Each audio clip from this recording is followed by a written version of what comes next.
Hello my dear students and my dear friends, ಈ ಒಂದು ವಿಡಿಯೋದಲ್ಲಿ ನಾವು the tiger and the dear poem by Shri Aurobindo ಈ ಒಂದು ಪದ್ಯದ ಲೈನ್ ಬೈ ಲೈನ್ ಎಕ್ಸ್ಪ್ಲನೇಷನ್ ಹಾಗೂ ಈ ಒಂದು ಪದ್ಯದ ಸಮರಿಯನ್ನು ಇಲ್ಲಿ ಡಿಸ್ಕಸ್ ಮಾಡ್ತಾ ಹೋಗೋಣ. ಈ ಒಂದು ಪದ್ಯವನ್ನು ಅರಬಿಂದೋರವರು 1942ರಲ್ಲಿ ಈ ಪದ್ಯವನ್ನು ಬರೆದಿರ್ತಾರೆ. ಈ ಪದ್ಯದಲ್ಲಿ ಅರಬಿಂದೋರವರು ಒಂದು ಕ್ರೂರ ಪ್ರಾಣಿಯಾದಂತಹ ಹುಲಿ ಹಾಗೆ ಒಂದು ಸೌಮ್ಯ ಮೃದು ಪ್ರಾಣಿ ಜಿಂಕೆ ಇವೆರಡರ ಮಧ್ಯದ ಒಂದು ವ್ಯತ್ಯಾಸವನ್ನು ತಿಳಿಸ್ತಾ ಈ ಪದ್ಯದಲ್ಲಿ good and evil, life and death, innocent and experience ಈ ಒಂದು ಥೀಮ್ಗಳಲ್ಲಿ ಈ ಒಂದು ಪದ್ಯದ ಸಾಲುಗಳನ್ನು ಬರಿತಾ ಹೋಗಿದ್ದಾರೆ. ಮೈ ಡಿಯರ್ ಸ್ಟೂಡೆಂಟ್ಸ್, ನೀವು ಇದು ಮೊದಲನೇ ಬಾರಿಗೆ ಲರ್ನ್ ಈಸಿಲಿ ಚಾನಲ್ ವಿಡಿಯೋ ನೋಡ್ತಾ ಇದ್ದು ಅಥವಾ ಸಬ್ಸ್ಕ್ರೈಬ್ ಮಾಡದೇ ಇದ್ದಲ್ಲಿ ಕೂಡಲೇ ಸಬ್ಸ್ಕ್ರೈಬ್ ಮಾಡ್ಕೊಳ್ಳಿ, ಮುಂದೆ ಬರತಕ್ಕಂಥ ಯಾವುದೇ ವಿಡಿಯೋನ ಮಿಸ್ ಮಾಡ್ಕೋಬೇಡಿ ಅಂತ ಹೇಳ್ತಾ ಇಲ್ಲಿ ಈ ಪದ್ಯದ ಸಾಲುಗಳನ್ನು ಈಗ ಕಲಿತಾ ಸಾಗೋಣ. ಇಲ್ಲಿ ಮೊದಲ ಸಾಲುಗಳಲ್ಲಿ ಅರಬಿಂದೋರವರು ಹೇಳ್ತಾ ಇದ್ದಾರೆ, brilliant, crouching, slouching, what crept through the green heart of the forest. ನೋಡಿ, ಇಲ್ಲಿ ಹೇಳ್ತಾ ಇದ್ದಾರೆ, ಈ ಒಂದು ಪ್ರಕಾಶಮಾನವಾದಂತಹ ಕಾಡಿನ ಹಸಿರಿನ ಹೃದಯದ ಮೂಲಕ ಬಗ್ಗಿ ತಗ್ಗಿ ನುಸುಳು ಹೋಗುತ್ತಿರುವುದು ಏನು ಅಂತ ಕೇಳ್ತಾ ಇದ್ದಾರೆ. ಬ್ರಿಲಿಯಂಟ್, ಕ್ರೌಚಿಂಗ್, ಸ್ಲೌಚಿಂಗ್, ವಾಟ್ ಕ್ರೆಫ್ಟ್, ಯಾವುದದು ತಗ್ಗಿ ಬಗ್ಗಿ ಈ ಹಸಿರು ಕಾಡಿನ ಹೃದಯದ ಮೂಲಕ ನುಸುಳಿ ಹೋಗ್ತಾ ಇರೋದು ಏನು ಅಂತ ಕೇಳ್ತಾ ಇದ್ದಾರೆ. ಅಂದರೆ ಕವಿ ಇಲ್ಲಿ ಕಾಡನ್ನು ಹಸಿರು ಹೃದಯ ಅಂತ ಹೇಳ್ತಾ ಇದ್ದಾರೆ. ಅಂದರೆ ಈ ಒಂದು ಕಾಡಿನ ಅತ್ಯಂತ ಹಸಿರಾದ ಮುಖ್ಯ ಭಾಗವಾದ ಈ ಒಂದು ಕಾಡಿನ ಒಳಗೆ ಬಗ್ಗಿ ತಗ್ಗಿ ಚಲಿಸ್ತಿರುವ ಒಂದು ಪ್ರಾಣಿ ಅದು ಯಾವುದು ಅಂತ ಪ್ರಶ್ನೆ ಮಾಡ್ತಾ ಇದ್ದಾರೆ. Gleaming eyes and mighty chest and soft soundless paws of grandeur and murder. ಇಲ್ಲಿ ನೋಡಿ, ಹೊಳೆಯುವ ಕಣ್ಣುಗಳಿದೆ, ಶಕ್ತಿಯುತವಾದಂಥ ಎದೆ ಮತ್ತು ಕೊಲೆಯನ್ನು ಮಾಡ್ತಕ್ಕಂತಹ ಮೃದುವಾದ ಶಬ್ದವಿಲ್ಲದೆ ನಡೆಯುವಂತಹ ಕಾಲುಗಳು, ಪಂಜಗಳು ಅಂತ ಹೇಳ್ತಾ ಇದ್ದಾರೆ.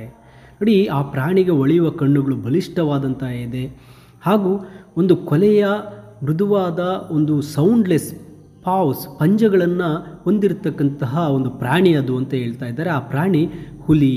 ಈ ಒಂದು ಡಿಸ್ಕ್ರಿಪ್ಷನ್, ವಿವರಣೆಗಳು ಹುಲಿಯ ಶಕ್ತಿ ಮತ್ತು ಅದರ ಕ್ರೂರ ಸ್ವಭಾವವನ್ನು ಇಲ್ಲಿ ಸೂಚಿಸ್ತಾ ಇದೆ.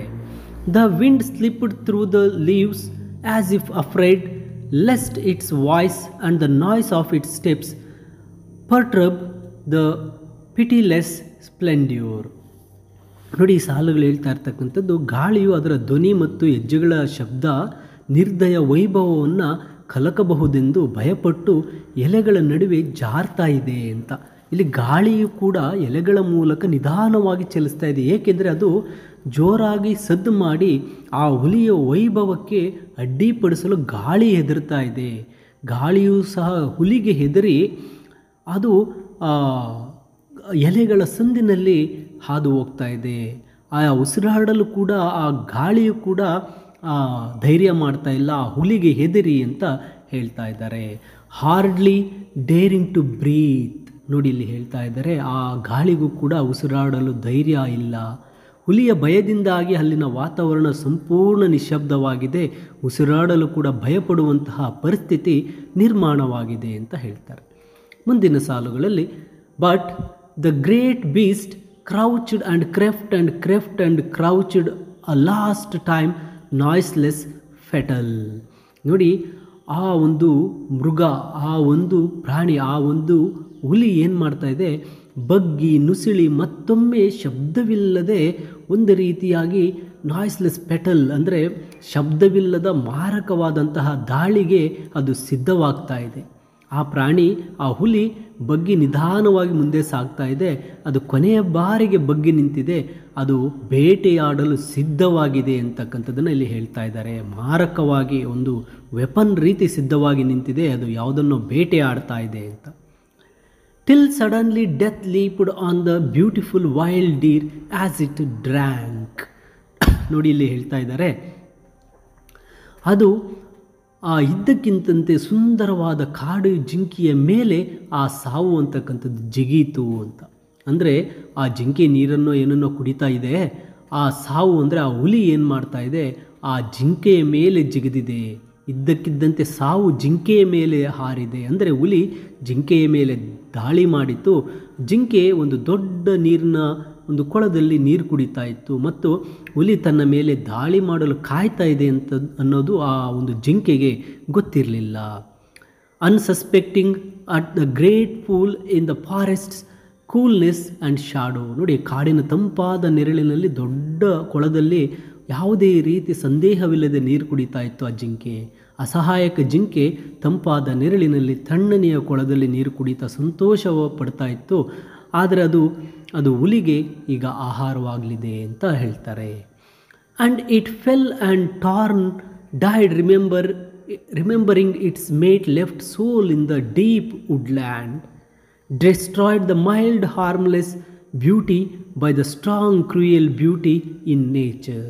ನೋಡಿ, ಈ ಸಾಲುಗಳಲ್ಲಿ ಹೇಳ್ತಾ ಇರ್ತಕ್ಕಂಥದ್ದು, ಆ ಹುಲಿ ಬಿದ್ದಿದೆ, ಅದು ಆ ಬಿದ್ದ ಜಿಂಕೆಯನ್ನು ಹರಿದು ಹಾಕಿದೆ. ಆಳವಾದ ಕಾಡಿನಲ್ಲಿ ಏಕಾಂಗಿಯಾಗಿ ಬಿಟ್ಟು ಹೋದ ತನ್ನ ಸಂಗಾತಿಯನ್ನು ನೆನೆಯುತ್ತಾ ಆ ಜಿಂಕೆ ಸತ್ತಿದೆ. ಆ ಹುಲಿಯ ದಾಳಿಯಿಂದ ಜಿಂಕೆ ಕೆಳಗೆ ಬಿದ್ದು ತುಂಡು ತುಂಡಾಗಿ ಚೆದರಿ ಹೋಯಿತು. ಸಾಯುವಾಗ ಅದು ತನ್ನ ಪ್ರೀತಿಯ ಸಂಗಾತಿಯನ್ನು ನೆನಪಿಸಿಕೊಳ್ತಾ ಸತ್ತಿದೆ. ಜಿಂಕೆಗೆ ನೋವು ಮತ್ತು ಕೋಪವಿರಲಿಲ್ಲ, ಆದರೆ ತನ್ನ ಸಂಗಾತಿಯ ಬಗ್ಗೆ ಪ್ರೀತಿಯಿಂದ ನೆನೆಸಿಕೊಂಡು ಅದು ಸತ್ತಿದೆ. Destroyed the mild harmless beauty by the strong cruel beauty in the nature.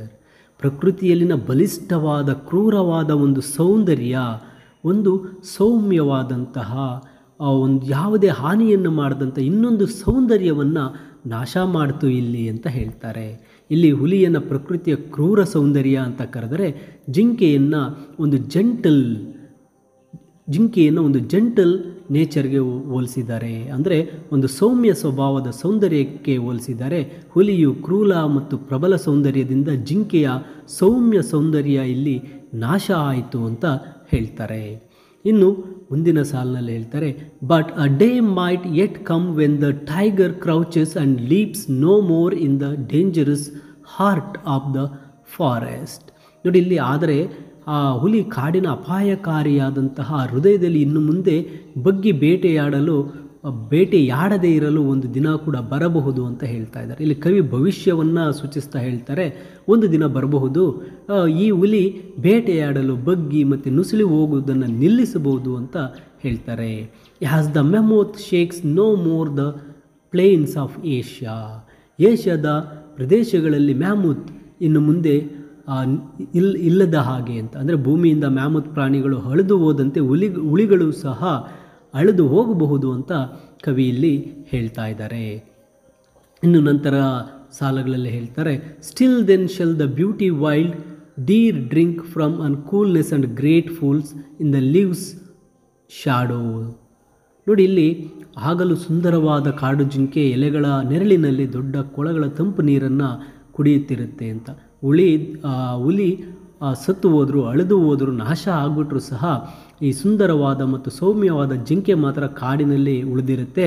ಅದು ಮರಗಳ ತಂಪಾದ ನೆರಳಿನಲ್ಲಿ ತಂಪಾದ ಕೊಳಗಳಿಂದ ನೀರು ಕುಡಿದು ಸಂತೋಷವಾಗಿ ಇರುತ್ತೆ ಅಂತಕ್ಕಂಥದ್ದನ್ನು ಹೇಳ್ತಾರೆ. ಕೊನೆಯ ಎರಡು ಸಾಲಲ್ಲಿ, the mighty perish in their might, the slain survive the slayer. ನೋಡಿ, ಇಲ್ಲಿ ಹೇಳ್ತಾರೆ, ಶಕ್ತಿವಂತರ ತಮ್ಮ ಶಕ್ತಿಯಲ್ಲೇ ನಾಶವಾಗ್ತಾರೆ. ಬಲಿಷ್ಠರಾದಂತಹ ಹುಲಿಯಂತಹ ಕ್ರೂರ ಪ್ರಾಣಿಗಳು ತಮ್ಮ ಶಕ್ತಿ ಮತ್ತು ಅಪಾಯಕಾರಿ ಸ್ವಭಾವದಿಂದಲೇ ನಾಶ ಆಗಬಹುದು. The slain survive the slayer. ಸತ್ತವರು ಕೊಲೆಗಾರರಿಗಿಂತ ಹೆಚ್ಚು ಕಾಲ ಬದುಕ್ತಾರೆ ಅಂತ. ಅಂದರೆ ಇಲ್ಲಿ ಕವಿ ಹೇಳುವುದು, ಕೊಲೆಗಾರರು ಹುಲಿಗಳು ನಾಶವಾಗಬಹುದು, ಆದರೆ ಸತ್ತವರು ಜಿಂಕೆಗಳು ಬದುಕಿ ಉಳಿತಾರೆ. ಇದರರ್ಥ ದುರ್ಬಲರು ಕೂಡ ಬದುಕಬಹುದು ಮತ್ತು ಶಕ್ತಿವಂತರು ನಾಶವಾಗಬಹುದು. ಬದುಕುವುದು ಶಕ್ತಿಯ ಮೇಲೆ ಅವಲಂಬಿತವಾಗಿಲ್ಲ, ಯಾರು ಬೇಕಾದರೂ ಯಾವುದೇ ಸಮಯದಲ್ಲಿ ಸಾಯಬಹುದು. ಇದುವೇ ಜೀವನದ ಚಕ್ರ ಅಂತ ಹೇಳಿ ಅರಬಿಂದೋರವರು the tiger and the deer ಈ ಪದ್ಯದ ಮೂಲಕ ತಿಳಿಸಿಕೊಟ್ಟಿದ್ದಾರೆ.